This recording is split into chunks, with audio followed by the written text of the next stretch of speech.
आज बसंत पंचमी है।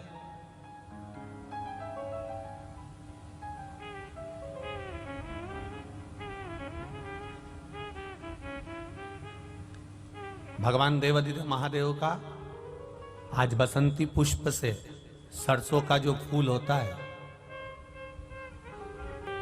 108 सरसों के पुष्प से भगवान शंकर का श्रृंगार किया जाता है या शिव को समर्पित किया जाता है।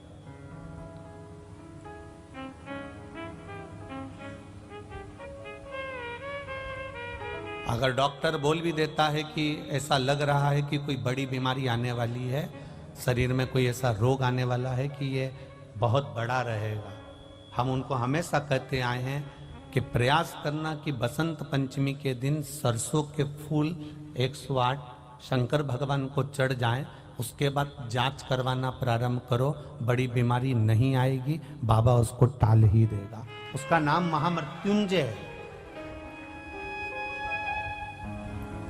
उसका नाम ही महामृत्युंजय।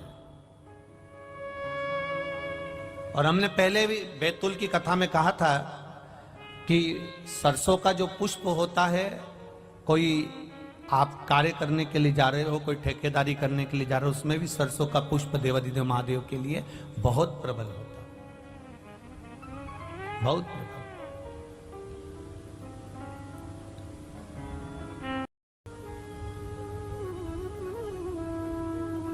जब हम व्यक्ति अगर कर्जे में डूबा रहता है ना, बहुत कर्जे में डूबा हुआ है, बहुत कर्जे में डूबा हुआ है, और कर्जे में डूबा हुआ व्यक्ति जब बहुत किरीच वाले कपड़े पहनकर, बेहतरीन मुंह में पान मान खाकर, चाबी का छल्ला घुमाते हुए, खूब जोरदार ठाठ से घर से बाहर निकलता है, तो लोग कह देते बताओ इतना कर्जे में डूबा हुआ है, इसके बाद भी इसके चेहरे पर रत्ती भर सल नहीं, इसके चेहरे पर रत्ती भर सल नहीं है, इतना कर्जे में डूबा है तो भी सल नहीं इसके चेहरे पर। दुख आए, और वो दुख आने पर भी अगर आप मंदिर में जाकर भगवान से दुख काटने को नहीं कह रहे, आप शिवालय में जाकर भगवान शंकर से ये नहीं कह रहे हो कि मेरा दुख काट देना, आप तो शिवालय में जाकर केवल एक लोटा जल देवादिदेव महादेव को समर्पित कर रहे हो, तो भगवान देवादिदेव महादेव से जगत जननी जगदम्बा खुद कह देती हैं माता पार्वती कि इसको इतना दुख है, इतना कष्ट है, इतनी तकलीफ है, इसके बाद भी इसके चेहरे पर मुस्कुराहट है। तो शंकर भगवान भी कह देते हैं अगर ये मेरे मंदिर में मुस्कुराते हुए आया है तो अब इसका दुख मैं काटूंगा, ये मुस्कुराता ही रहे, ये मुस्कुराएगा।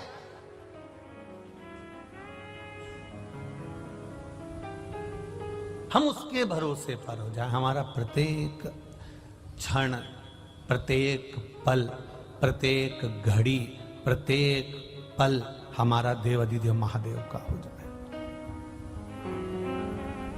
एक शिव भक्त का शंकर भगवान के मंदिर जाना, शिव जी को एक लोटा जल चढ़ाना, उस मंदिर से वापिस आना, मंदिर पर गए, आपके चरण में, आपके शरीर में, आपके कपड़ों में मंदिर की रज, शिवालय की रज, शिवालय का कंकर, शिवालय की धूल आपके शरीर में जब लगती है और वो धूल लगे हुए आप जब घर में आते हो, शरीर में कहीं ना कहीं चढ़ाए हुआ जल का छींटा लेकर आप घर में आते हो, या कहीं मंदिर के अंदर थोड़ा बहुत कीचड़ हो रहा है, गीला हो रहा है, उस कीचड़ लगे हुए पांव से, उस गीले पांव से आप अपने घर में आते हो, तो भी हमारे घर में आने से हमारे पवित्र घर का आनंद अपने आप बढ़ जाता है, उसका सुख प्राप्त हो जाता है।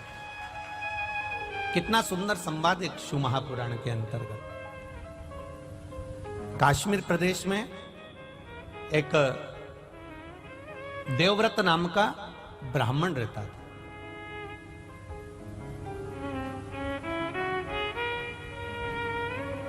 बड़ा धर्मात्मा था, पुण्यात्मा,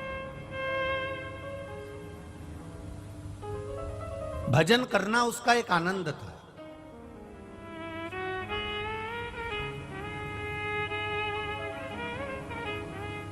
भक्ति में लगा रहता, भजन में लगा रहता, राम नाम, कृष्ण नाम, शिव नाम का गुणगान करता रहता। अब एक बात आप लोगों को पहले कही कि यह जरूरी नहीं है कि पिता धर्मात्मा है तो पुत्र भी धर्मात्मा होगा।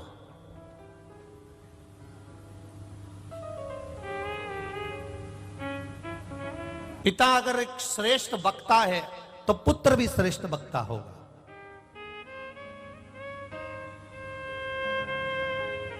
मां अगर धर्मात्मा है तो बेटी भी धर्मात्मा होगी। ये पक्का नहीं है। पिता के भाग्य में अगर सुख लिखा है तो बेटे के भाग्य में भी सुख होगा, यह पक्का नहीं है। पिता के भाग्य में हजारों एकड़ जमीन है, बेटे के भाग्य में 1000 एकड़ है कि नहीं।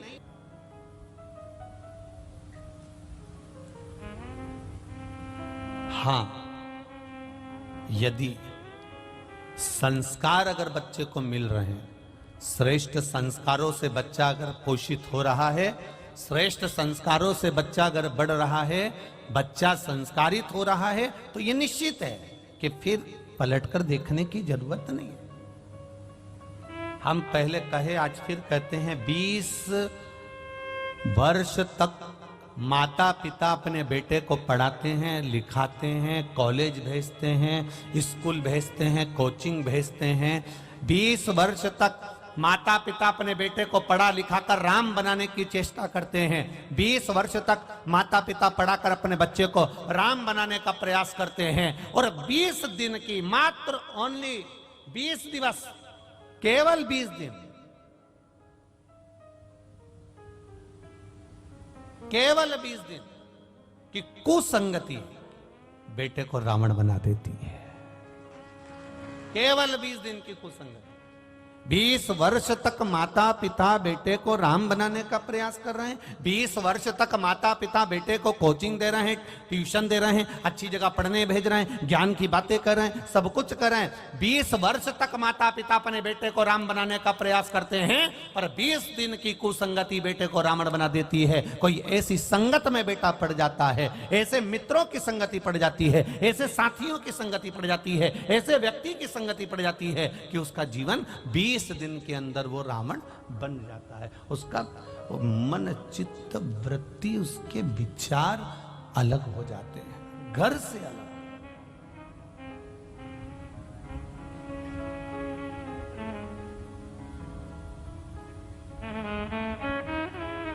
आप अपने बच्चों की आदत डाल दो, शिव जी के मंदिर में जाना है, 1 लोटा जल चढ़ाना। डालो बच्चों की आदत।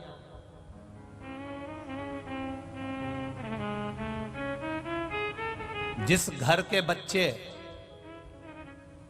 शंकर भगवान के मंदिर की सीढ़ी चढ़ना सीख जाते हैं, जिस घर के बच्चे शंकर भगवान के मंदिर का द्वार जाना चालू कर देते हैं, उस घर के बुजुर्ग कभी वृद्धाश्रम के द्वार नहीं जाते हैं।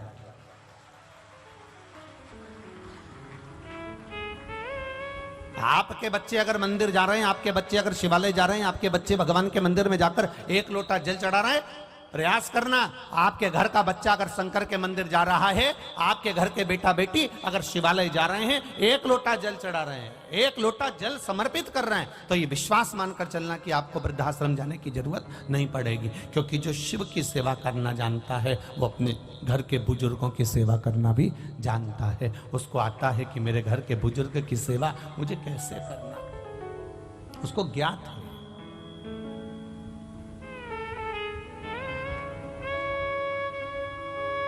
शंभु शरणे पड़ी, मांगू घड़ी रे घड़ी, दुख काटो दया करी, दर्शन आपो। महाराज, जब हमारे घर के बच्चे शिवालय तक जाने लगे, मंदिर तक जाने लगे, शिव की चौखट तक जाने लगे, भगवान के द्वार तक जाने लगे, समझ लेना कि अब आपके बच्चे संस्कारिता का आनंद पा गए। जाएं वो।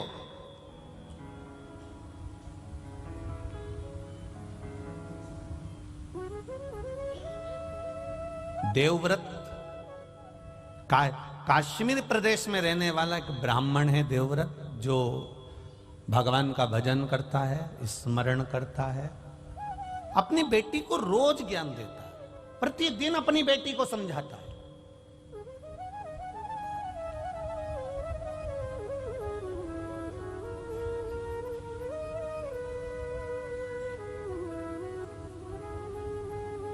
पर संगत बिगड़ गई।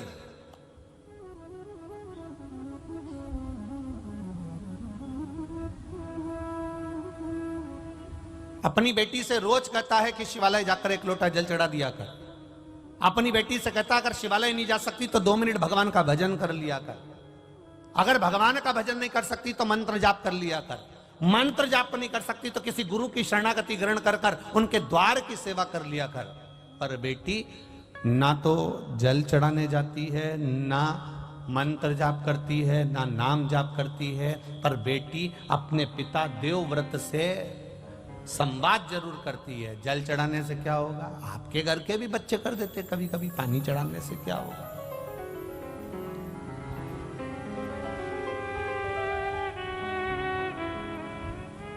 जल चढ़ाने से कौन सा फायदा है? एक बात बहुत ध्यान लगाना, बारिश का पानी, आकाश से जल, बरसात का जल जब जमीन पर गिरता है तो वो नाली में जाएगा, खड्डे में जाएगा, खड्डे में से नाली में जाएगा, नाली से गटर में जाएगा, गटर से नाले में जाएगा, नाले से नदी में जाएगा, नदी से तालाब सरोवर होता हुआ आखिरी में समुद्र के पास पहुंच जाता है। बारिश का जल गिरा तो वो समुद्र तक पहुंच जाता है। आपके नजदीक के मंदिर में जो शिवालय है, उस शिवालय पर अगर 1 लोटा जल गिरा तो वो महादेव तक पहुंच जाता है।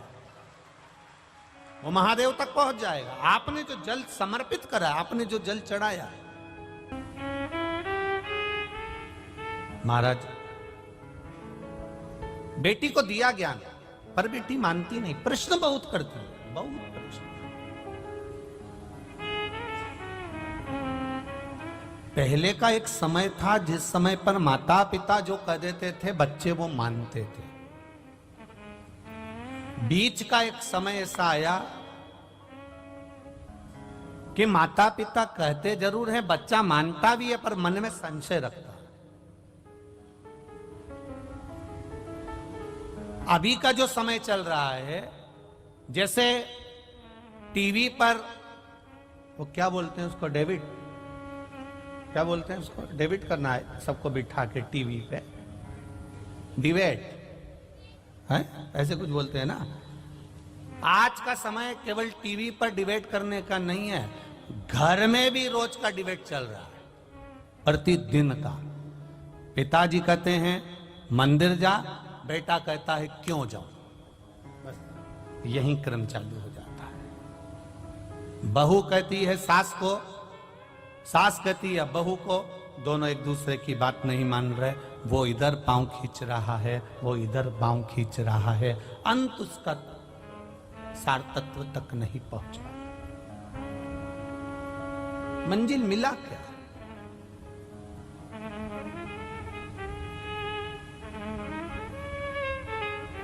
जितने भी चैनल खोलो और उस पर डिबेट होता हुआ दिखे तो आप प्रयास करना कि इसमें कहीं मंजिल मिल जाए तो जरूर बताना। मंजिल नहीं मिलती, किसी लक्ष्य तक नहीं पहुंच पाता, बीच में ही उसको छोड़ना पड़ता और वो संशय में घूमता रहता है। आज भी घरों में यही हो रहा है। माता पिता बच्चों से कहें कि तू जल चढ़ाने जा, माता पिता बच्चों से कहें कि तुम प्रणाम करो, माता पिता बच्चों से कहें कि तुम भजन करो, माता पिता बच्चों से कहें कि तुम कीर्तन करो। पर ये व्यासपीठ, ये शिव महापुराण की कथा हमेशा कहते आई है कि कल परसों की कथा में भी कहा था, एक माँ ने अपने बच्चे का हाथ पकड़कर संत से कहा, गुरुजी मेरे बच्चे से कह दो कि ये शक्कर ना खाए, मीठा ना खाए। गुरुजी ने 1 हफ्ते का समय मांगा और 1 हफ्ते बाद गुरुजी ने कहा कि बेटा तुम शक्कर मत खाना, तो माँ को क्रोध आ गया। ये बात तो तुम एक हफ्ते पहले भी कह सकते थे। तो गुरुजी ने कहा, कह तो सकता था, पर उस समय तक मैंने शक्कर छोड़ी नहीं थी। जब तक मैं छोड़ूंगा नहीं, तब तक दूसरे से कहूंगा कैसे? इसलिए पहले मैंने छोड़ी है। आप सबसे निवेदन है, अपने बच्चे को ज्ञान देने से पहले स्वयं पहले मंदिर जाना प्रारंभ करो, शिव को जल चढ़ाना प्रारंभ करो, श्री शिवाय नमस्तुभ्यम कहना प्रारंभ करो, एक बिलपत्र बाबा को समर्पित करना प्रारंभ करो। फिर धीरे धीरे बच्चे अपने आप ढलते चले जाएंगे, उनको बोलने की जरूरत नहीं पड़ेगी, स्वयं ढले। देवव्रत, कश्मीर प्रदेश में देवव्रत नाम का ब्राह्मण, और ब्राह्मण अपनी बेटी को हमेशा कहता है, अपनी संगति सही रखना, विचार सही रखना, सोच सही रखना, गलत लोगों में मत पड़ जाना, गलत लोगों के बीच में मत जाना। बार बार अपनी बेटी को समझाता था, पर बेटी का विवाह कर दिया गया।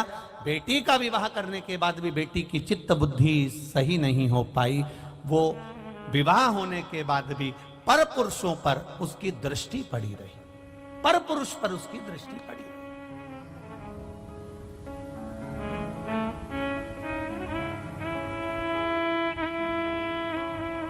महाराज,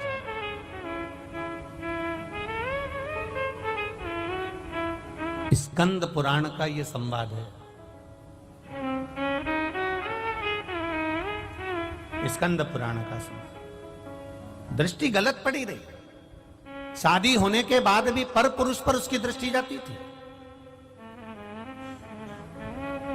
जो नारी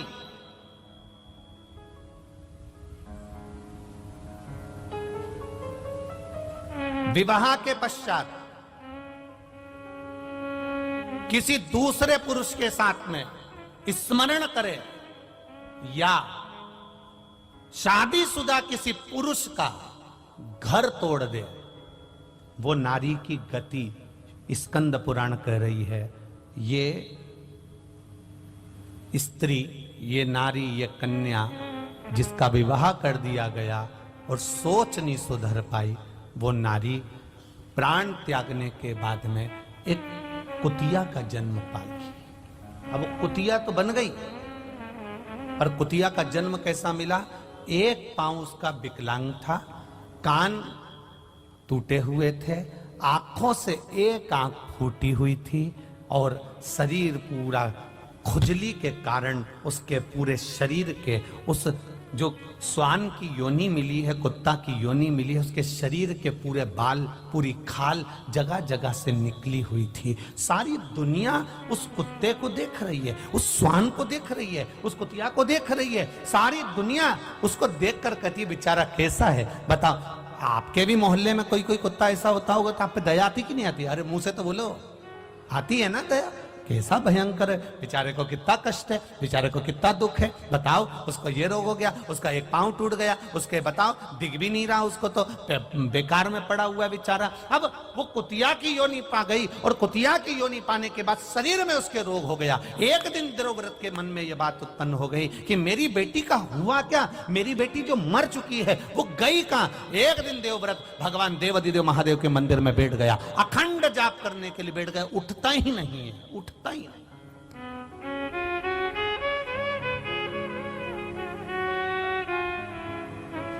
उठ ही नहीं रहा।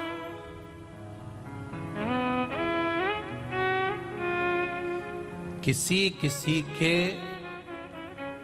पूर्व का पुण्य होता है तो मनुष्य के जन्म में भी उससे भजन होता है।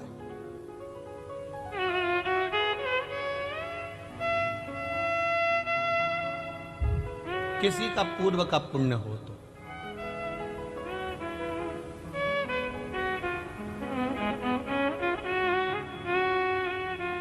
जिस समय पर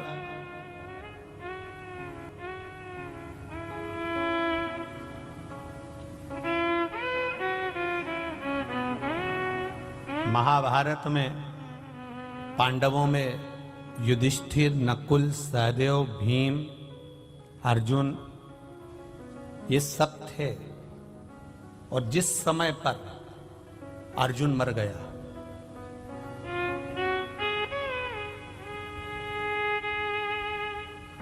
अर्जुन मर गया,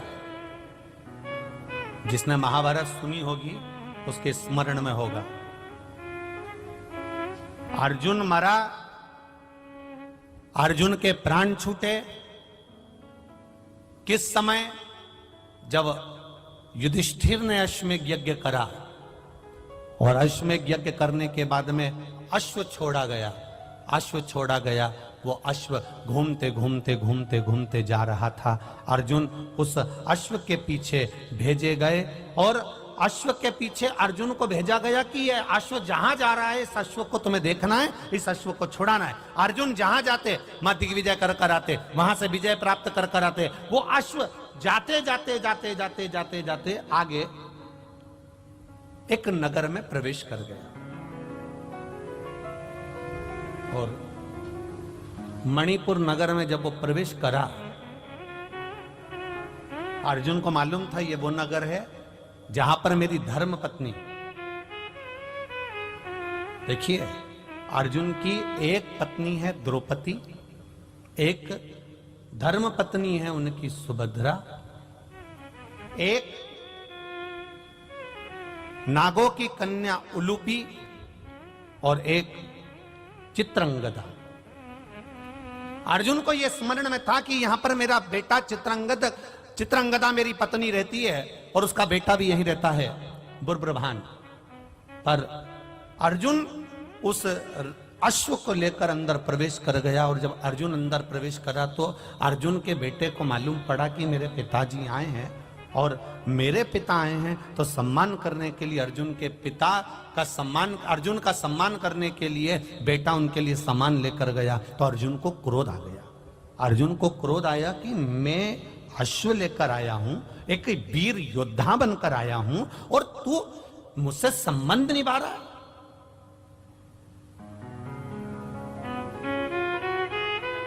तुझे तो अश्व पकड़ना था और युद्ध लड़ना था, पर तू मेरा सम्मान करने के लिए आया है। अर्जुन ने अपने बेटे बुब्रभान को अपशब्द कहना प्रारंभ करा।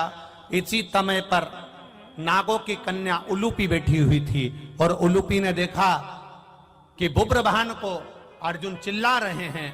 तब उलूपी ने कहा, बुब्रभान मैं तुम्हारी मां हूं बड़ी, एक काम करो तुम अपने पिता से युद्ध लड़ो। बुब्रभान ने कहा, मां अगर मैं पिता से युद्ध लड़ा और मेरे पिता को कोई घात हो गई तो?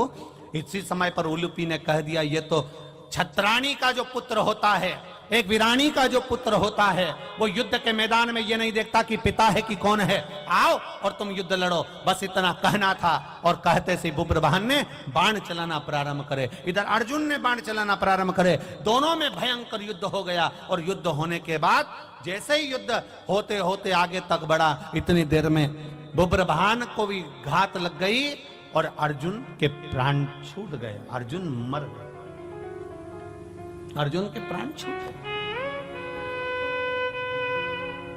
आई चित्रंगदा रोती रोती आई, मेरा पति चले गया। बेटे तुमने क्या कर दिया? अपने पिता को मार दिया, अपने पिता को समाप्त कर दिया। मां मैं पिताजी के साथ युद्ध नहीं लड़ना चाहता था, पर मां ने कहा है, उलूपी माता बोली है मुझसे युद्ध लड़ने के लिए। चित्रंगदा ने कहा, उलूपी तेरा मेरा मांग का सिंदूर उजड़ गया और तू अपने बेटे से कहती है कि युद्ध लड़ो। चित्रंगदा के सामने उलूपी ने कहा, मैं छत्राणी हूं, छत्री की बेटी हूं, मैंने अपने बेटे को, इस बुब्रभान को केवल एक छत्री का फर्ज अदा करने का प्रयास करा है। ब्राह्मण हो, ब्राह्मण कर्म से पीछे मत हटना, वैश्य हो, वैश्य कर्म से पीछे मत हटना, क्षत्रिय हो, क्षत्रिय कर्म से पीछे मत हटना, और शूद्र हो तो शूद्र कर्म से पीछे मत हटना। यह हमारा धर्म भी है और हमारा कर्म भी है, उससे हम पीछे कैसे हटें? तुमने श्रेष्ठ नहीं करा, तुमने अच्छा नहीं करा। रो रही, चित्रंगदा रो रही है।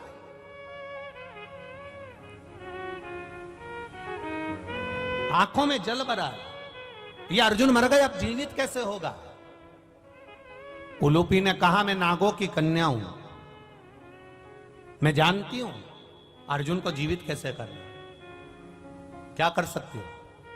बुब्रभान धतराष्ट्र सर्प के पास जाना, और धतराष्ट्र सर्प के पास जाना, और उस धतराष्ट्र सर्प कौन? शिव जी के गले में कौन सा नाग होता है? जम के बोलो जरा। वासुकी नाग शंकर भगवान के गले में होता है। वासुकी नाग का सबसे बड़ा बेटे का नाम था धतराष्ट्र। वो धतराष्ट्र नहीं, पांडव और कौरव वाला, वो अलग है। वासुकी नाग का सबसे बड़ा पुत्र है धतराष्ट्र, सबसे बड़ा बेटा। एक बार देवादिदेव महादेव जब वासुकी नाग पर कृपा कर दिए थे, तो वासुकी नाग ने देवादिदेव महादेव से मांग लिया था, मुझे ऐसी मणि प्रदान कर दीजिए भोलेनाथ, जिस मणि को किसी से छुआया जाए और वो मरा हुआ भी जीवित हो जाए। देवादिदेव महादेव ने कहा, वो मणि तो केवल एक महामृत्युंजय मणि है, मैं तुझे दे देता हूं। और शंकर भगवान ने वो महामृत्युंजय मणि धतराष्ट्र को दे दी थी। उलूपी ने कहा, धतराष्ट्र के पास जाओ, वासुकी नाग के बेटे के पास में जाओ और वो मणि लेकर आओ। वो मणि अगर होगी तो वो मणि से वो जीवित हो सकता है, इसके सिवा जीवित नहीं होगा। बुब्रभान धतराष्ट्र सर्प के पास गया, नाग के पास गया, मेरे पिता को जीवित करना है। धतराष्ट्र ने कहा, तेरे पिता को जीवित करने की सामर्थ्यता मुझ में नहीं है, मैं मणि दे भी दूंगा पर तेरा पिता जीवित नहीं हो सकता। कब तक? जब तक देवादिदेव महादेव इशारा ना कर दें तब तक इसका काल नहीं टल सकता, क्योंकि उसका नाम महाकाल है। जाओ उसके पास, पहुंचो उसके पास। बुब्रभान, उलूपी, चित्रंगदा शिव जी की आराधना में लग गई। और भगवान देवादिदेव महादेव ने क्या कृपा करी, शंकर भगवान ने खुद धतराष्ट्र से कहा, बेटा मणि दे दीजिए। वो मणि बुब्रभान लेकर गए और ले जाकर अपने पिता को जब स्पर्श कराया, अर्जुन वापिस जीवित होकर बैठ गया। अकाल मृत्यु वो मरे जो काम करे चंडाल का, काल उसका क्या बिगाड़े जो भक्त हो मां काल। जो शिव का उपासक होता है, शंकर का गुणगान करने वाला, शिव भक्ति में रमने वाला, शंकर पर अटूट विश्वास करने वाला, भटकता नहीं। देवव्रत शिव की आराधना में डूब गए, हिलते नहीं, जाते नहीं, आते नहीं, एक ही जगह पर स्थिर होकर बैठ गए। स्थिर जाई नहीं।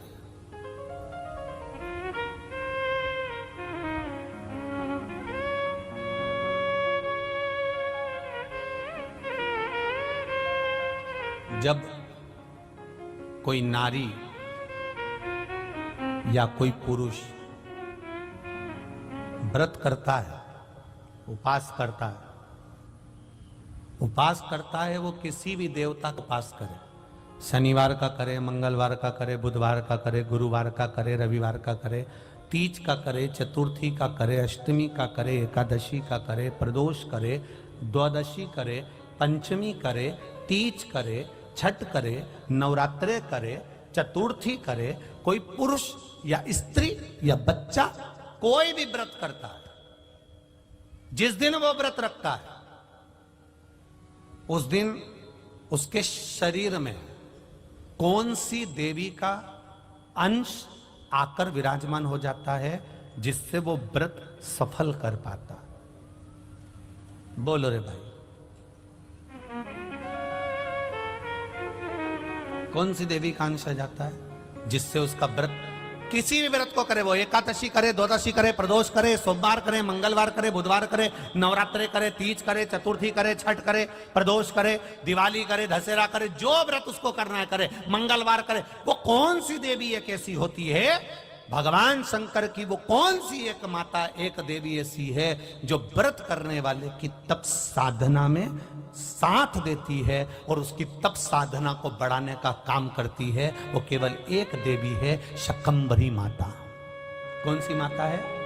माता शाकंभरी, केवल एक है जो व्रत साधना तप आराधना करने वाले के साथ हमेशा साथ देने के लिए उसके हृदय में विराजमान होती है, उसके चित्त वृत्ति में बैठी रहती है। भजन का बल, शकंभरी। तप साधन। कितना सुंदर कहा है, जो व्रत करता है ना, हम तो यहां तक कहते हैं कि अगर कोई कथा सुनने बैठा हुआ है, कथा सुन रहा है, आपको जाना है, आपका शरीर का जरा सा अंश भी चलते समय दूसरे के शरीर को नहीं लगना चाहिए। शिव महापुराण में वर्णन आया है पितरों की 3 कन्याओं का, मेना, धन्या, कला, इन तीनों का वर्णन आया है। पितृलोक में ये तीनों आराम से रह रही थी और सनकादि ऋषि बैठकर तप कर रहे थे, कथा की चर्चा कर रहे थे, सत्संग कर रहे थे। पहले मेना निकल कर गई, फिर धन्या निकल कर गई, फिर कला निकल कर गई, एक के पीछे एक तीनों निकल कर गई। तीनों निकल कर गई, इनका शरीर का लहंगा संत सनकादि ऋषि के जंघा पर पड़ गया। क्रोध आ गया, ऐ मेना, धन्या, कला, मैं तुम्हें श्राप देता हूं कि तुम तीनों मृत्यु लोक में एक साधारण सी स्त्री बनोगी।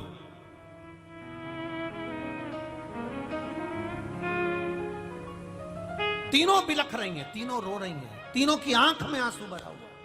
क्षमा कर दीजिए नाथ, क्षमा कर दीजिए।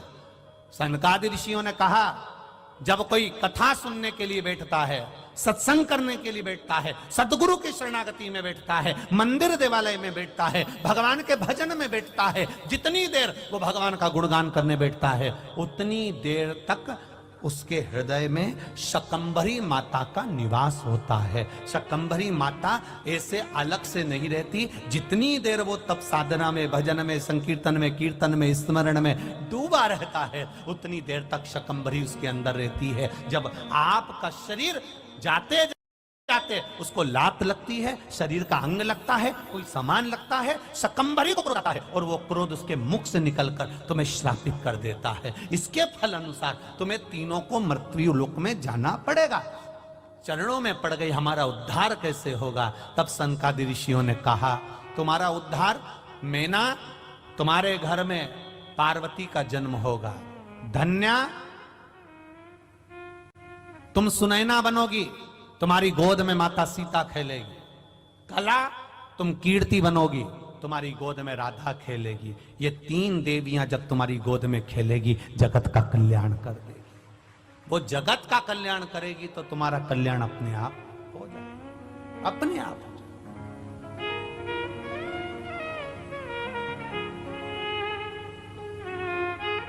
हम यहां तक कहेंगे, उसका भी स्मरण रहे। अगर कोई अपने घर से 1 लोटा जल लेकर जा रहा है, शिव जी के मंदिर तक जा रहा है, शिवालय तक जा रहा है, तो यहां तक भी निवेदन करेंगे कि हंसो, दुनिया का काम है हंसना।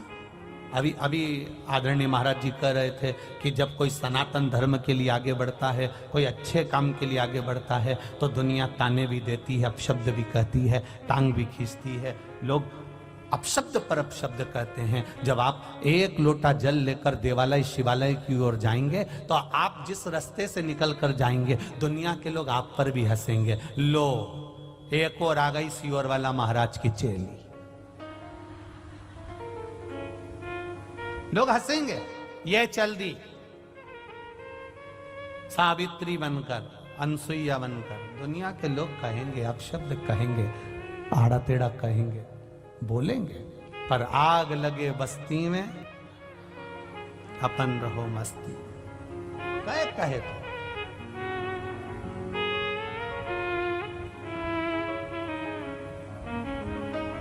कहे, कहने वाला कहता रहेगा। जिस समय पूजन का कोई साहित्य, पूजन का कोई सामान, पूजन की कोई सामग्री हमारे हाथ में रहती है और हम पूजन करने जाते हैं और पूजन कर कर वापस आते हैं, उस व्यक्ति को देखकर अगर कोई दूसरा हंसता भी है तो समझ लो वो अपनी जिंदगी को बर्बाद करने के सीढ़ी पर पांव रख दिया।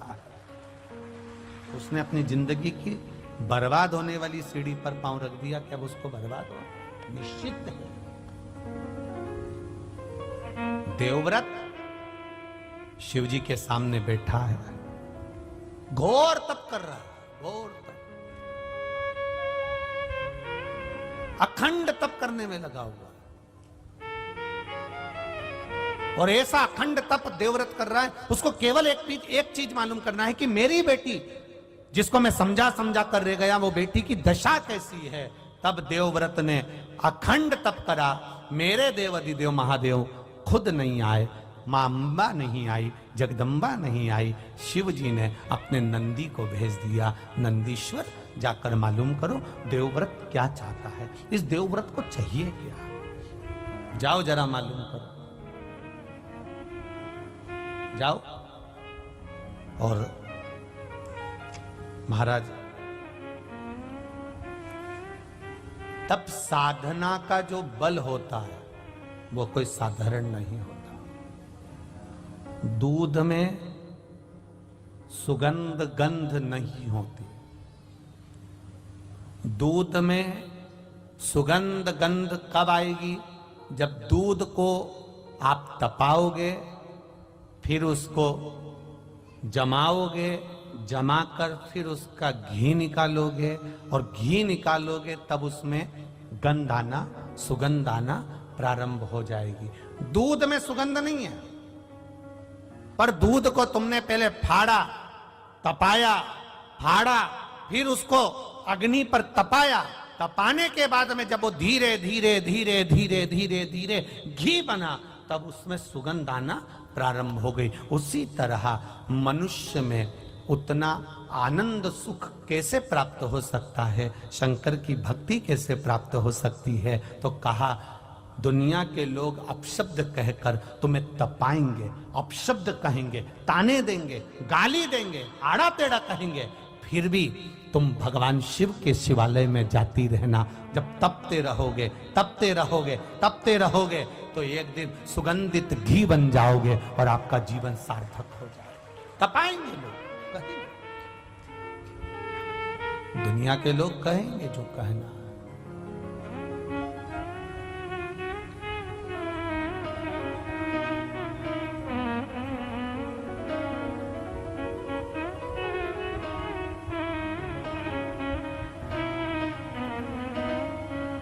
और महाराज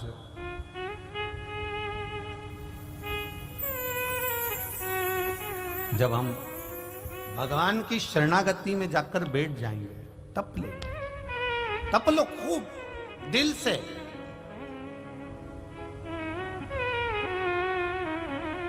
और जिस समय हम तप लिए, सुगंध अपने आप बढ़ती चली जाए, अपने आप बढ़े।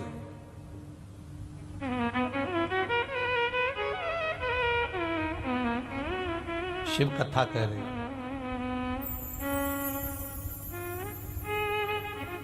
देवव्रत ने जैसे ही तप साधना करी, नंदी आए, सुंदर एक बालक का रूप रखकर आए, और बालक का रूप रखकर आकर नंदी ने देवव्रत को जगाया।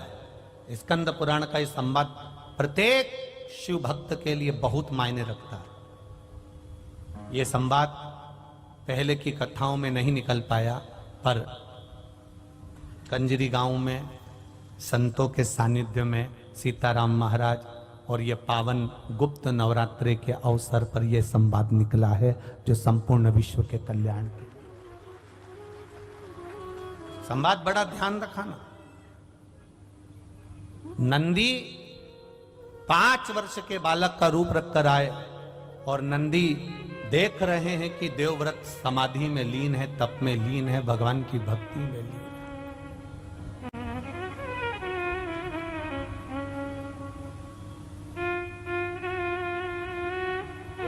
लीन है। नंदी ने जगाया, देवव्रत नहीं जगा। नंदी ने फिर जगाया, देवव्रत नहीं जगा, जगता ही नहीं। बहुत प्रयास करा नंदी ने, उठता ही नहीं। लगा श्री शिवाय नमस्तुभ्यं, श्री शिवाय नमस्तुभ्यं, श्री शिवाय नमस्तुभ्यं। लगा ओम नमः शिवाय, ओम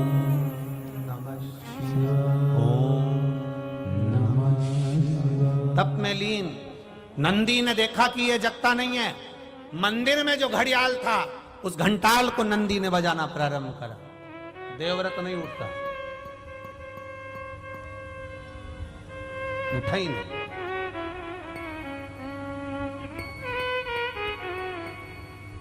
फिर बजाए।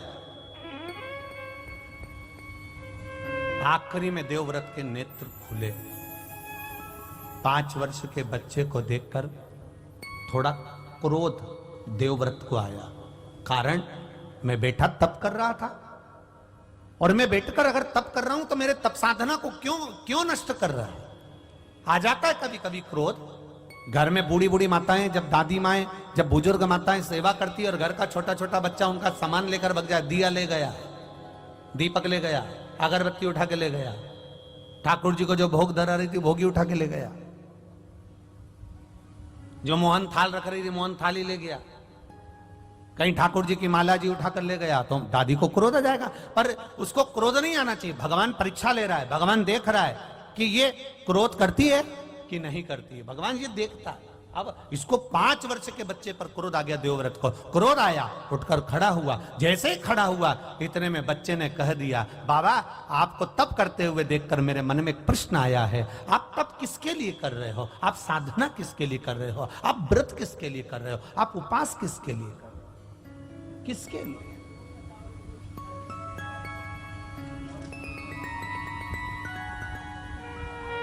देवव्रत ने कहा, बस मेरी एक इच्छा है। क्या इच्छा है आपकी? बस एक इच्छा, मेरी बेटी जो प्राण छोड़कर चली गई है उसको मुझे देखना है। वो है कहां? उसकी दशा क्या है? नंदी को हंसी आ गई। 5 वर्ष का नंदी ठहाका लगाकर हंस दिया। हंसा तो देवव्रत को और क्रोध आ गया। ए बालक, मेरे शब्द को सुनकर तू हंस रहा है? नंदी ने हंसते हुए कहा, बाबा जो कर्म कर कर मरा है उसको अगर देखोगे तो आप भी रो पड़ोगे, इसलिए जो हो गया उसको आप मत देखिए, मत देखो। जो पूर्व में कर कर आए हो उसे अब देख कर करोगे क्या? कई लोग कहते हैं हमने किसी का बुरा नहीं करा गुरुजी, हमने कभी किसी का बुरा नहीं करा गुरुजी, फिर भी लोग हमारा बुरा क्यों करते हैं? हम कहते हैं जी जी, इस जन्म में तुमने किसी का बुरा नहीं करा, पर अगला जन्म किसने देखा कि तुमने किसका बुरा करा होगा? जिसका करा होगा वो आज तुमको त्राड़ दे रहा है, आज तुमको कष्ट दे रहा है। जिसने पूर्व समय में गौ माता को एक रोटी दी, प्रेम से उसको सहलाया, वो गौ माता तुम्हारे घर में गौ माता बनकर आ गई। वो तुम्हारे यहां सेवा कर रही। और जिसने गौ माता को देखकर एक रोटी देने के बाद में हट हट, अरे शास्त्र तो उठाओ। कितने वीरों में वीर थे राजा जनक, राम जी महाराज के ससुर, दानवीर, भजनावली, कीर्तनी, दुनिया के लोग उनका नाम उच्चारण करते हैं। राजा जनक जैसा कोई नहीं, राजा जनक जैसा कोई नहीं, राजा जनक जैसा कोई नहीं, राजा जनक जैसा कोई नहीं। जनक जितने बड़े दानी थे, पुण्यवात्मा थे, स्मरणी थे, भजनावली थे, कीर्तनी थे, उसके बाद भी राजा जनक को नरक का द्वार जाना पड़ा। कारण क्या था? उसके बाद भी राजा जनक नरक के द्वार पर, केवल एक कारण से। राजा जनक भी नहीं समझ पाए कि मुझे और नरक, इतना मैंने पाप कुछ नहीं करा, मैं तो राम जी का ससुर हूं, मैंने जानकी को पाला है, जानकी मेरे पास में रही है, मैंने सब यज्ञ करा है। और शास्त्र कहता है, श्रीमद् भागवत कहती है, देवी भागवत कहती है कि वेद व्यास जी महाराज के यहाँ सुखदेव जी महाराज का प्रागट्य हुआ। सुखदेव जी महाराज शादी करने को तैयार नहीं हुए, तब वेद व्यास जी ने कहा किसी गुरु की शरणागति जाओ, तो वो राजा जनक की शरणागति में गए थे। और राजा जनक जी के दरवाजे पर जाकर सुखदेव जी महाराज खड़े रहे थे। और सुखदेव जी महाराज के कोई गुरु हैं तो वो जनक जी महाराज हैं। जब सुखदेव जी के गुरु जनक जी हैं, राम जी के ससुर जनक जी हैं, माता जानकी के पिता जनक जी हैं, तो फिर इनको नरक क्यों जाना पड़ा? केवल एक जरा सा काम था, एक छोटा सा काम, छोटा सा काम। जनक जी का रथ जा रहा था, अब समझना जरा, लोग कहते हैं ना हमने किसी का बुरा नहीं करा, तो हम कौन, ऐसा क्यों हो रहा है, हमें तकलीफ क्यों आ रही है, हमें दुख क्यों आ रहा है, हमें कष्ट क्यों आ रहा है, हमें बीमारी क्यों आ रही है। ना तो मैं सुपारी खाऊं, ना मैं कभी गलत चीज खाऊं, उसके बाद में मुझे रोग क्यों आ रहा है, तकलीफ क्यों आ रही है।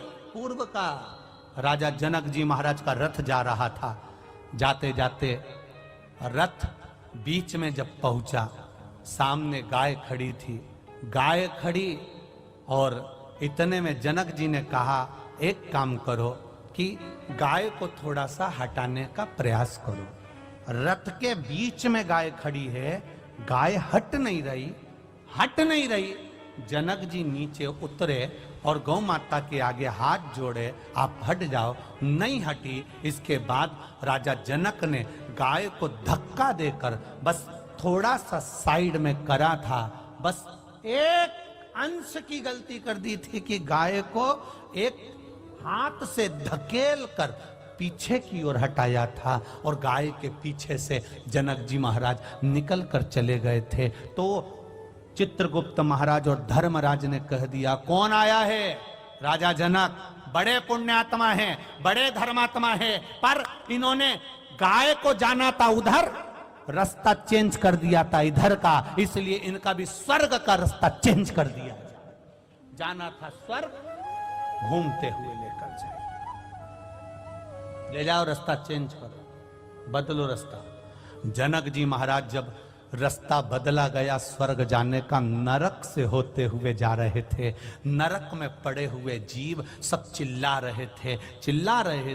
जनक जी महाराज थोड़ी देर वहां खड़े हो गए, सारे जीवों ने चिल्लाना चालू कर दिया, महाराज रुक जाओ, महाराज रुक जाओ, महाराज रुक जाओ, आवाज लगा रहे जनक जी महाराज रुक जाओ। जनक जी महाराज ने पूछा, ये कौन चिल्ला रहा है, ये आवाज किसकी आ रही है, ये कौन चिल्ला रहा है, ये किसकी आवाज है। सब ने कहा, ये जो नरक में पड़े हुए हैं ना, ये चिल्ला रहे हैं। ये क्यों चिल्ला रहे हैं, कारण क्या है। जनक जी, आपने इतना दान पुण्य करा है, इतना अच्छा काम करा है कि आप पुण्य आत्मा हो, आप बैकुंठ जा रहे हो, पर आप नरक के रास्ते से जा रहे हो। आपके शरीर से छूकर जो ये हवा चल रही है, ये हवा इनके पापियों के शरीर पे लग रही है, पापियों के शरीर पे लग रही है, तो इनको जो कष्ट हो रहा था वो मल्लम का काम कर रही है, अब इनको कष्ट नहीं हो रहा, इसलिए ये चाहते हैं कि आप कुछ कृपा कर दो। जनक जी ने कहा, तो एक काम करो ना, इन सबको नरक से मुक्त कर दो, नरक से मुक्त। धर्मराज कहते हैं, ऐसा नहीं हो सकता, ऐसा नहीं हो सकता। तो फिर एक काम करो, जनक जी कहते हैं, मुझे बैकुंठ नहीं जाना, इनके लिए मुझे यहीं खड़ा कर दो। मेरे शरीर से हवा निकल कर जाएगी, वायु पवन निकल कर जाएगी, वो इनके शरीर को लगेगी, और इनको अगर सुख मिल रहा है मेरे शरीर से, तो मैं इनके लिए अपना शरीर भी दे सकता हूं, मैं नरक में रह सकता हूं। हाथ जोड़कर धर्मराज ने कहा, आपको हम नरक में नहीं रख सकते, क्योंकि आप पुण्य आत्मा हो, सत्कर्मी हो, भजनावली हो, हम आपको नरक में कैसे रखें। अगर हम नरक में रखेंगे तो देवता हमें चिल्लाएंगे, हम आपको नरक में नहीं रख सकते। तो जनक जी ने कहा, आप मुझे नरक में नहीं रख सकते और मुझे स्वर्ग में रहना नहीं जब तक इनका उद्धार होता नहीं। तो धर्मराज ने भगवान विष्णु से कहा, आप बताओ क्या करें। भगवान विष्णु ने देवाधिदेव महादेव से कहा, आप बताओ क्या करें। देवाधिदेव महादेव ने कहा, एक काम करो, राजा जनक के लिए सारे पापियों को छोड़ दिया जाए, उनका कल्याण कर दिया जाए। ये जनक तत्व हमें लगता है, हमने कोई पाप नहीं करा, हमने कोई बेकार काम नहीं करा, पर हमारा रास्ता चेंज क्यों हुआ, हमें कष्ट क्यों आ रहा है, उसके पीछे हमारा पूर्व का कोई कारण होगा, कोई कारण हो सकता है। एक झोली में फूल भरे हैं, एक झोली में कांटे, तेरे बस में कुछ भी नहीं वो बांटने वाला बांटे। अरे कोई कारण होगा, अरे कोई कारण होगा। धन का बिस्तर मिल जाए पर नींद को तरसे धन का बिस्तर मिल जाए पर नींद को तरसे कांटों पर भी सोकर आए किसी के मन को चैन। अरे कोई कारण होगा, अरे कोई कारण होगा। किसी किसी के यहाँ डनलप का गद्दा बिछाए, एसी का रूम, वीआईपी रूम, सोते सोते भी एक गिलास केसर का दूध, फिर भी रात को नींद नहीं। और कोई कोई ये यहां से वहां तक देखना, पूरी रोड के बीच में डिवाइडर पर पड़े ऐसे सो रहे, चकाचक, कोई दिक्कत नहीं, कोई रत्ती भर की टेंशन नहीं, सामान भी पड़ा है।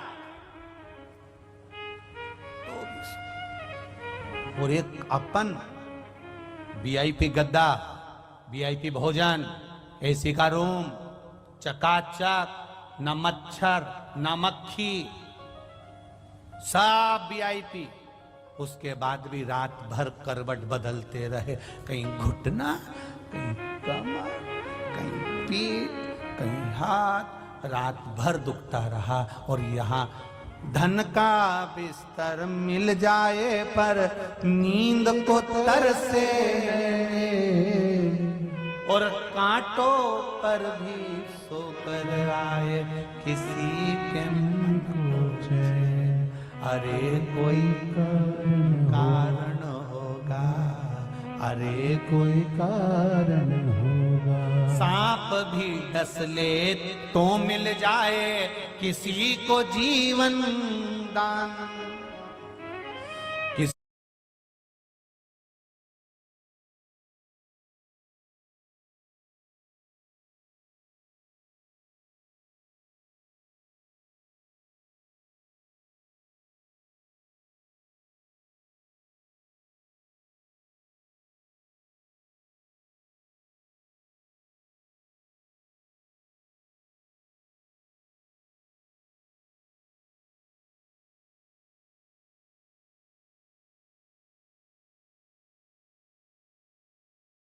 किसी को सांप भी डस लेता है तो बच जाते हैं, और कोई कोई एक ठोकर लगती है, बाथरूम में नहाने गई थी, फिसल गई और मर गई। सांप भी डस ले तो मिल जाए किसी को जीवन दान, और एक चींटी के कांटे से मिट जाए नामो निशान।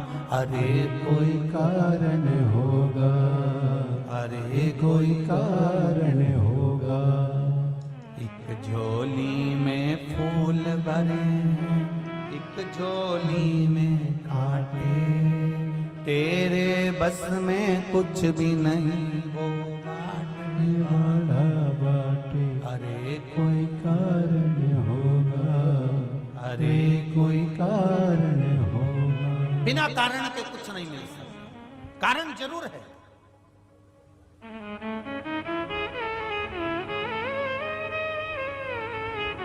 कितने संख्या में आ पाए,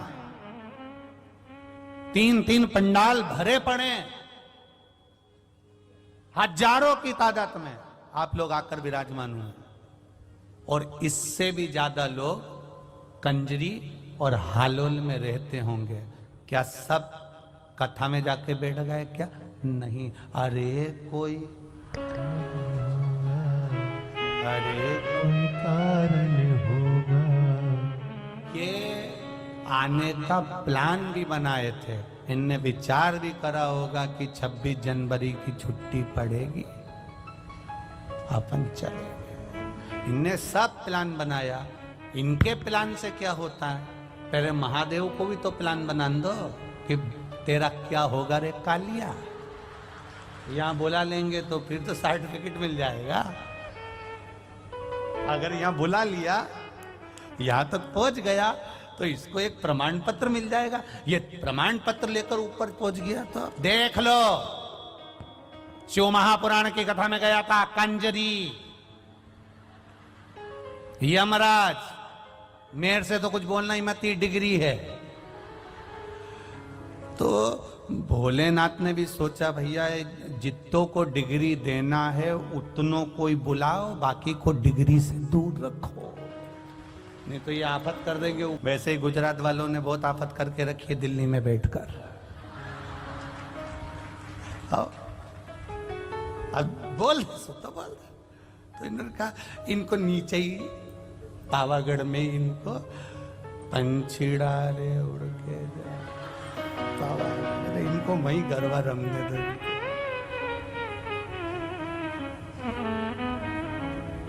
नहीं तो ये मोखला बैठा बैठा नहीं, बस रामचंद्र कृष्ण कहे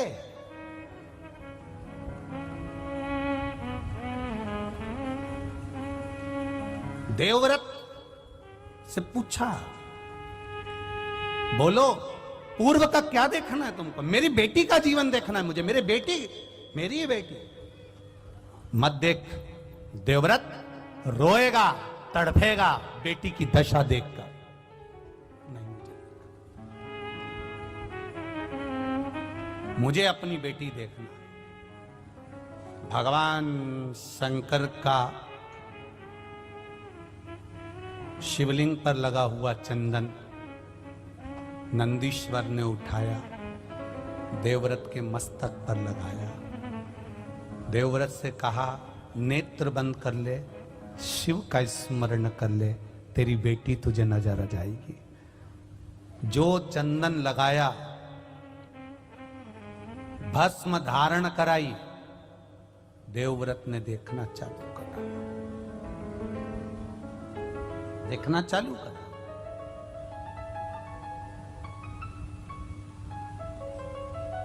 भस्म, चंदन, बेलपत्र, शिवजी पर चढ़ी हुई कोई भी सामग्री व्यक्ति के जीवन का ना जाने कितने जन्म के पापों को काट देता है, ना जाने कितने जन्म के पाप।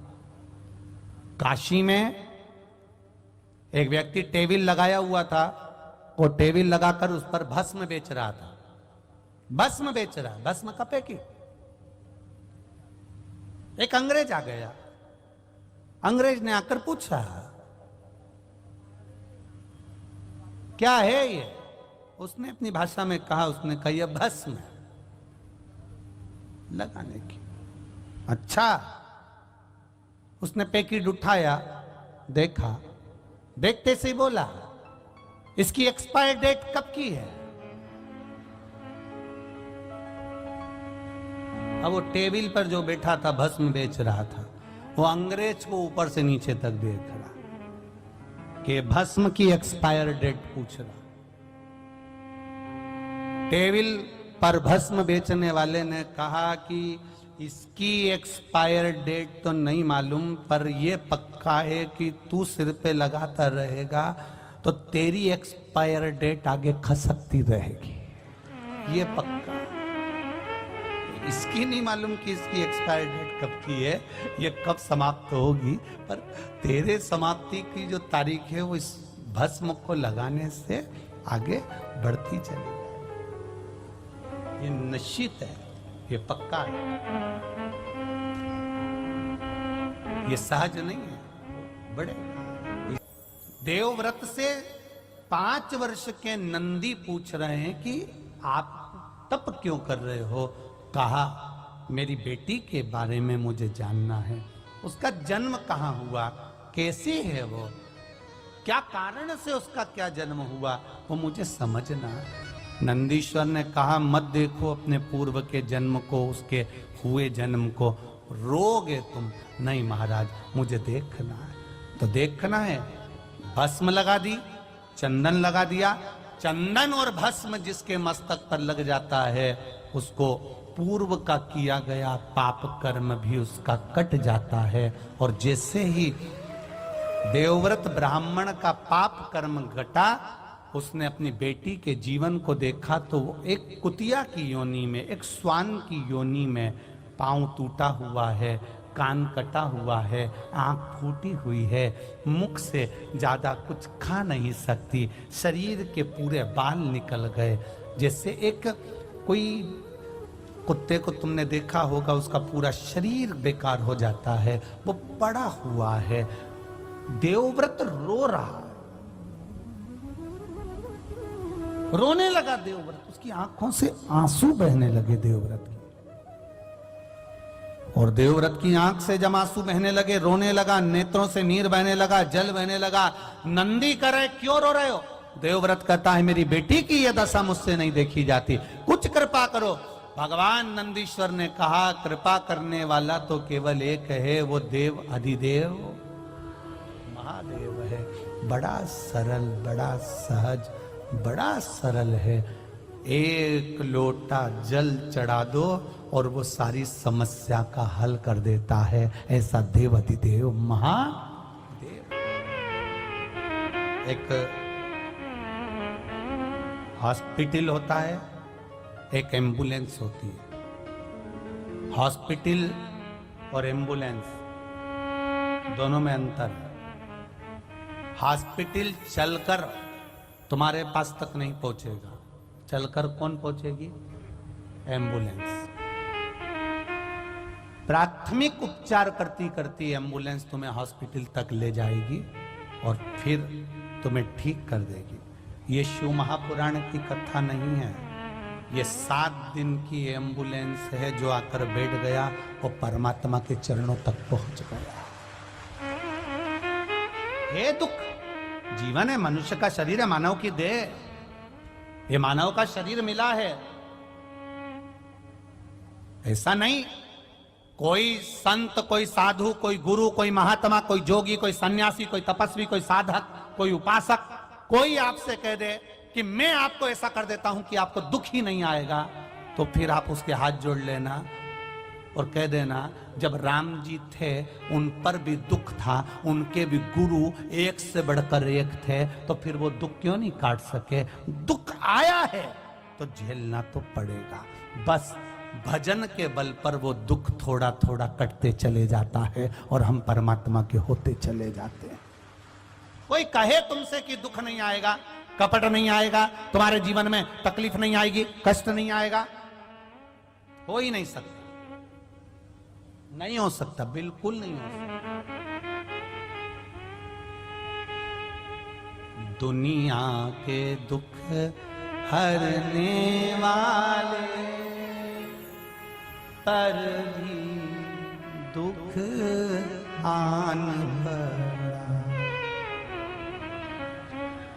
जग को रोशन करने वाले वो आधी रात में आना पड़ा। दुनिया के बंधन काटता वो, उसको भी जेल में आना।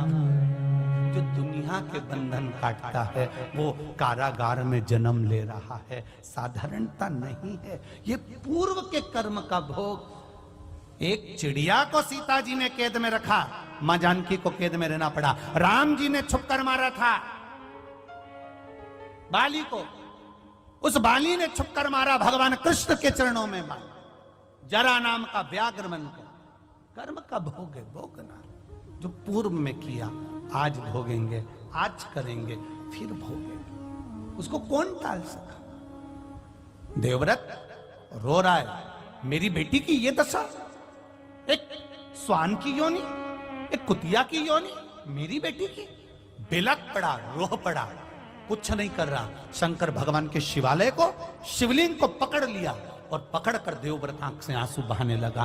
कुछ कृपा करो करुणा सागर, करुणा कर दीजिए, दातार कृपा कर दीजिए, मेरी बेटी ऐसी भयंकर योनि में पड़ी हुई है, शरीर पूरा खुजला हो गया है उसका, क्योंकि उसको अभिमान इतना था। पिता देवव्रत अपनी बेटी को समझाता था, गलत दृष्टि मत करना, गलत जगह पर मत जाना। परसों की कथा में कहा था नियत, नीति और नजर, ये 3 गलत जगह पर चली जाती है तो जिंदगी बर्बाद हो जाती है। नियत अगर गलत हो गई तो बर्बाद हो गए, नीति अगर गलत हो गई तो बर्बाद हो गए, और नजर अगर गलत हो गई तो बर्बाद हो गए। नारी पर पुरुष पर अगर अपनी दृष्टि देती है, किसी का शादीशुदा जीवन है और उसके घर में आग लगाकर तू उसमें शामिल होना चाहती है, तो तू अपने अगली जिंदगी का स्मरण कर लेना, ये देवव्रत की कन्या का स्मरण कर लेना कि तेरी जिंदगी क्या होगी, तेरा जीवन क्या होगा। ये देवव्रत की कथा कर रही है।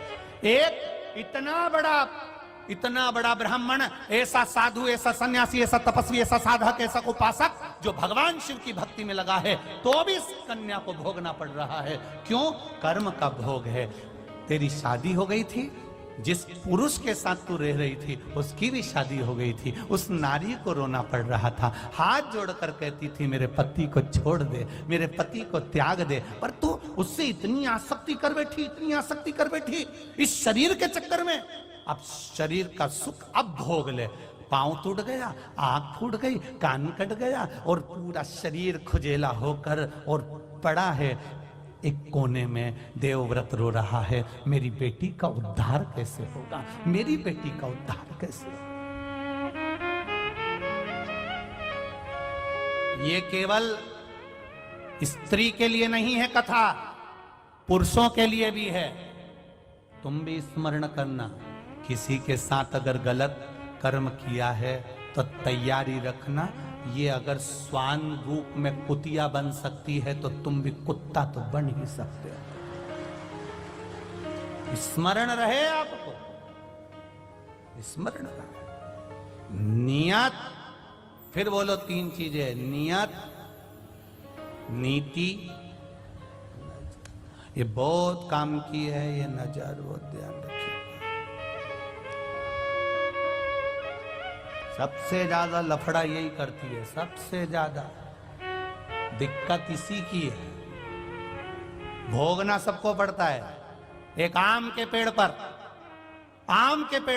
आम देखा किसने?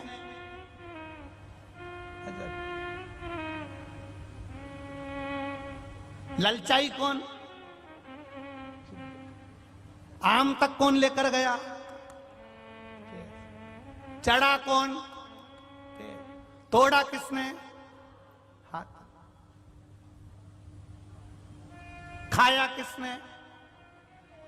स्वाद किसने लिया? गया कहां?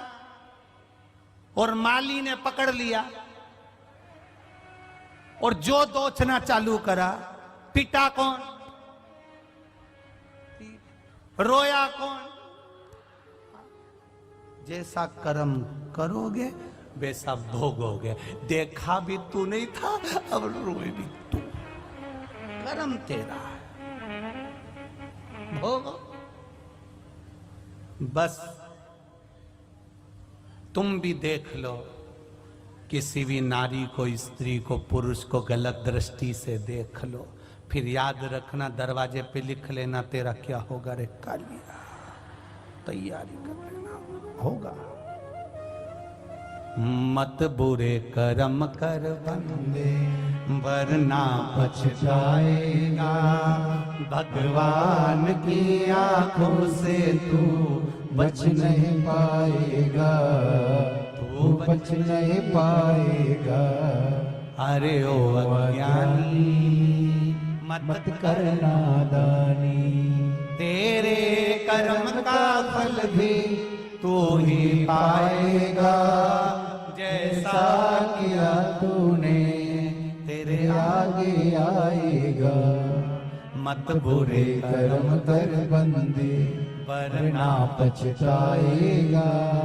भगवान की आंखों से तू बच नहीं पाएगा, तू बच नहीं पाएगा। बड़ा मुश्किल है बच लो आप। रो रहा है देवव्रत, मेरी बेटी की दशा सुधर जाए ऐसा करूं। शिव जी का शिवलिंग पकड़कर बैठ गया, क्षमा कर, क्षमा कर, क्षमा कर।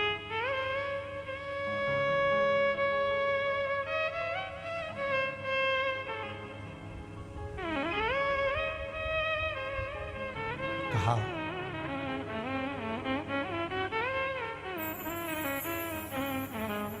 नरसिंह मेहता,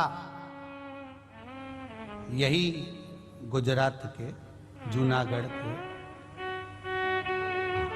शिव मंदिर में रात भर शंकर भगवान के शिवलिंग को पकड़कर रोए थे, तो उनको सांवरिया का दर्शन हो गया था।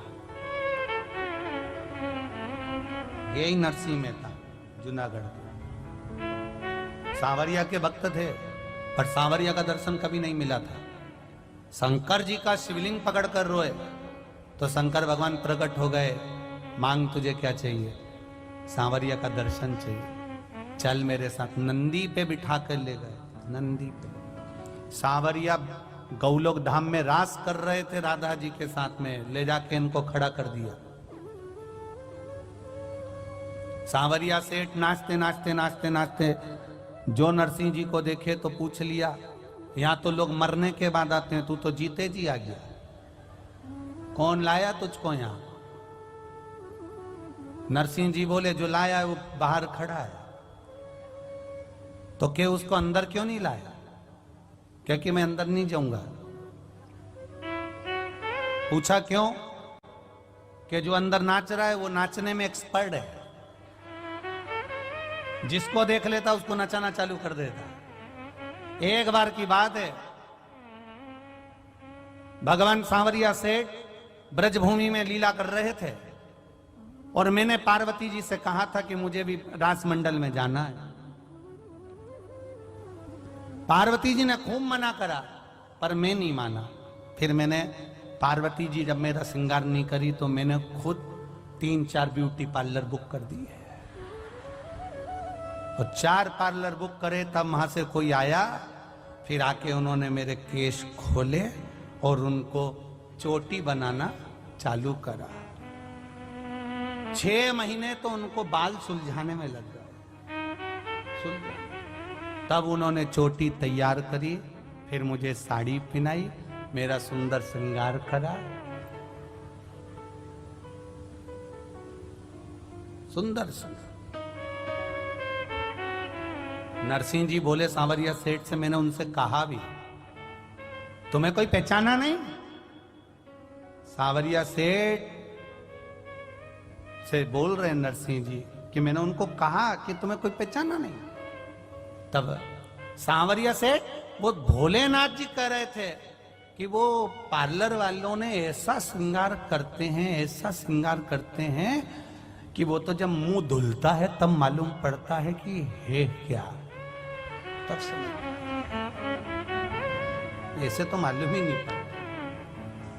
बाबा भोलेनाथ का जो श्रृंगार किया, ऐसे सुंदर तैयार होके शंकर जी बोले, मैं ब्रजमंडल में गया और मैं नाचने लगा गोपी बनकर, ऐसा नाचा ऐसा नाचा ऐसा नाचा।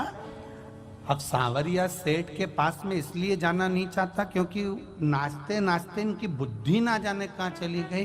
नाचते नाचते बोले, ए गोपियों, इतने दिनों से मैंने तुम्हारा कभी मुंह नहीं देखा, जरा सब लाइन से खड़ी हो जा। अब मैंने भी मन में सोचा आज ही देखना था। जिस दिन ट्रेन का टिकट नहीं लेते हैं उसी दिन टीसी से मुलाकात होती, ये पक्का है। ऐसे तुम रोज चले जाओ, ट्रेन का टिकट लो, बैठो, उस दिन टीसी नहीं आएगा, पक्का। तुम टिकट लेके बैठो, टीसी नहीं आएगा। और जिस दिन तुमने टिकट नहीं लिया,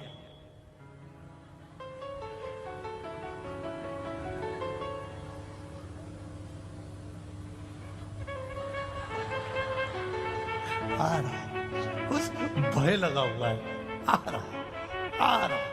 इतने में कहीं का मूंगफली बेचने आ गया। सर क्या हुआ? कुछ नहीं, 10 रुपए की दे दो। इनको लगा टीसी है, इनको टीसी लग रहा, भय लग रहा। लाइन से खड़े हो गए। शंकर भगवान बोले नरसिंह मेहता से, हम भी लाइन से खड़े हो गए। इतना इतना घूंघट डला था। पार्वती ने कहा था, मुंह मत दिखाना किसी को। हमने भी पल्लू पकड़ के रखा था। 3 जगह से पार्लर वाली ने पिन टच कर दी थी, जूड़ा से लेके पूरी की पूरी, और इतना पूरा घूंघट करके हम खड़े। अब इतने में हमने सोचा कि ये उधर से देखते देखते देखते देखते आएगा, हम इधर से खसक जाएंगे पीछे से। कई लोग पीछे इसलिए भी बैठते, कथा में अपना मन नहीं लगे तो अपन धीरे से खसक लो, आगे बैठ जाएंगे तो महाराज के चक्कर में देंगे। तो हम सबसे आखिरी में लगे। इतने में सांवरिया सेठ बोले उधर से मुंह देखूंगा। हम भी बड़े फंसे, हमने सोचा तुम इधर आओ हम उधर चले जाए। शंकर भगवान उधर चले गए, सांवरिया जी बोले अब मैं उधर से देखूंगा। इतने में हमने सोचा हमारे पीछे पड़ा ना धो के, तो हम भी 6 गोपी इधर 6 गोपी इधर, बीच में हम खड़े हो गए। अब उधर से मुंह देखते देखते देखते देखते देखते इधर तक आया। सांवरिया जी पास वाली गोपी का मुंह देख रहा था और हमें चिढ़ा रहा था, और जो पास वाली का मुंह देखकर हमारे सामने आया, हमारा पल्लू उठाने लगा, हम नीचे खींचने लगे। वो उठा है, हम नीचे खींचे, वो उठा है, हम और नीचे खींचे। खींचते खींचते, अब साड़ी तो साड़ी है, सरकारी रोड थोड़ी ना खसकते। अब खींचते गए खींचते गए खींचते गए। भोलेनाथ जी बोले हमने सोचा था कि सांवरिया द्रौपदी का चीर बढ़ाया था, हमारा भी बढ़ा रहा। खींचते खींचते जो पिन टच थी वो निकल गई और खसक गई है सर से साड़ी, और मुस्काए में आ गए, साड़ी नीचे हो गई। और इतने में सांवरिया सेठ बोले प्रभु अकेले आए हो, माता को कहां छोड़िया है? तो हमने भी वापिस पल्लू लेके बोला हम ही तो माता है, हम ही माता है। अब जैसे ही बोले इतने में भगवान सांवरिया सेठ ने कहा गोपियों तुम सब अपने घर जाओ, आज शरद पूर्णिमा का दिन है, मैंने पहली बार ऐसी सुंदर गोपी देखी है, इसी के साथ नाचूंगा, तुम जाओ। दादा इतना नचाया इतना नचाया, तांडव कर लूंगा पर कभी गोलोक धाम नहीं जाऊंगा, कभी। इतना नचाया, नाच नाच के थक गए। आखिरी में हमने सांवरिया जी से कहा हमारे घर कैसे जाएंगे? सांवरिया सेठ ने मनसुका सिदामा मधुसूदन दाऊ सबको बुला लिया और उनके पिताजी की खटिया बुलवा ली, पलंग निवाड़ की, और उस पे हमको सुला दिया और 4 लोग लेके हमको वापिस छोड़ दिया है। फिर हमने पार्वती से कहा पार्वती बड़े दुख में हैं हम। पार्वती जी बोली मैंने पहले ही मना करा था, मेरे से तो बोलना ही मत कि पांव दबा। जब मैं मना करी थी तुम गए काहे? इसलिए मेरा निवेदन है पतियों से थोड़ा कभी कभी पत्नी का कहना मान लिया कभी कभी।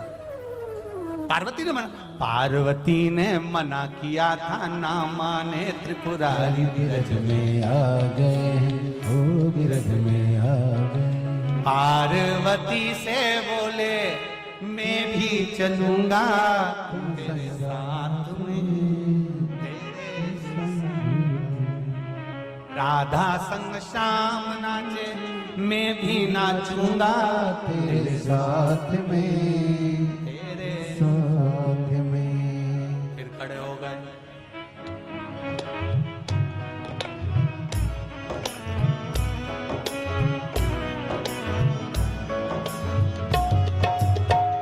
एक बात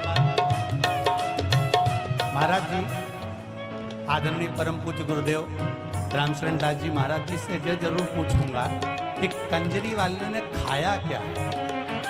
भजन चालू होता और ये पहले अरे खसक गई है सर से साड़ी, मुस्काए गिरधारी बिरज में आ गए, ओ बिरज में आ गए। एक दिन वो अंडारी बन गई सुंदर नारी, बिरज में आ गए।